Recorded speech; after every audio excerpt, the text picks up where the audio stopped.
few weeks later, we see a similar scenario play out halfway across the globe in India.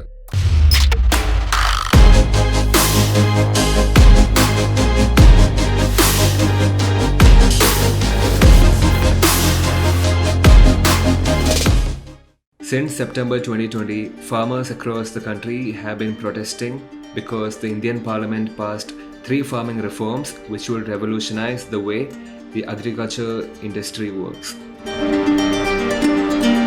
As the protest grew in popularity, so did the discussion of it on social media. Social media pages of farmer groups, journalists, and news organizations were used to disseminate important updates of the ongoing protest. But then, on 28 December, Facebook removed a page named Kisan Ekta Morcha, an official handle publishing updates about the farmers' protest. Over a month later, Twitter followed suit and blocked around 250 accounts, some of which were covering the farmer protest and being critical of the government's responses. Twitter handle of the Caravan, a reputed media publication, was also blocked. The block was due to a legal demand from the Indian Ministry of Electronics and Information Technology. According to the ministry, fake, intimidatory, and provocative tweets were made by their accounts. Even after these claims were denied by the account holders, the government defended its decision through a note to the media houses. Twitter restored the accounts in less than 24 hours, but it raises a question about the relation between social media platforms and the government.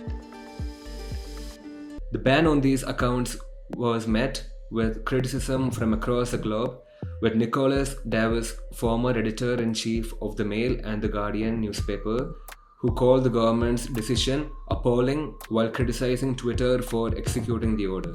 These measures, including the recent arrest of journalists who were reporting about the protests, have raised concerns about the right to freedom of speech in the country. But if the government is defending its order to block accounts, why wasn't the same decision taken by the government a year ago, when the timelines were flooded with tweets that were communalizing the pandemic? In the final week of March 2020, the hashtag Corona Jihad was slowly rising on Twitter's trending list. The reason? Because members of Tablighi Jamaat, a Muslim group, held a congregation in Delhi before the lockdown was imposed. Soon its members, along with the whole Muslim community, were made a scapegoat for the rising number of COVID-19 cases in the country. Members of the ruling party BJP, along with several others, took to social media to bash the Muslim community for allegedly spreading COVID-19 in the country.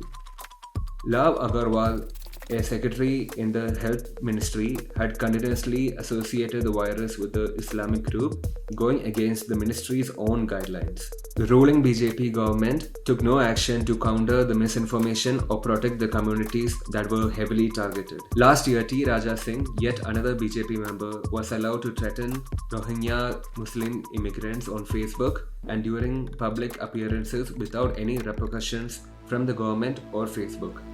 Even as the employees argued that his rhetoric could lead to real-world violence, Facebook turned a blind eye to the issue.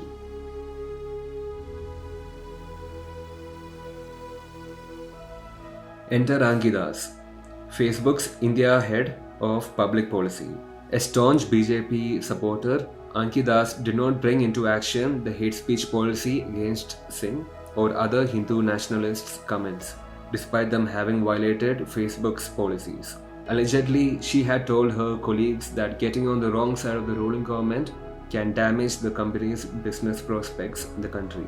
In 2014, when the BJP won the general elections, Mrs. Das famously posted this. In a separate post, she wrote this about the defeat of the Indian National Congress, BJP's main opponent. While Mrs. Das has the freedom to support any party of her choice, expressing it on social media can have dire effects considering her job title. In a letter to Facebook's CEO, a couple of human rights activists raised this concern. Following a bunch of controversies, Anki Das finally quit in October 2020 to pursue interests in public service. Through her resignation period, Facebook refused to denounce Anki Das, and they even put up a farewell statement citing that they are grateful for her services. Around the world, free speech has become increasingly under threat. Facebook and Twitter, being two of the most popular social media platforms, have an important role in ensuring that this basic right is preserved. Rather than succumbing down to pressure from any government, they have to advocate for the right to free expression and, most importantly, provide a safe space for healthy public debate. After Twitter restored the accounts, Twitter employees and officials received many threats from the government, following which Twitter India and South Asia's Public Policy Director Mahima Kaul resigned from her position. In the middle of all this commotion, the government has suddenly started promoting Ku, a homegrown alternative to Twitter. The underlying motive behind this move, not so subtle.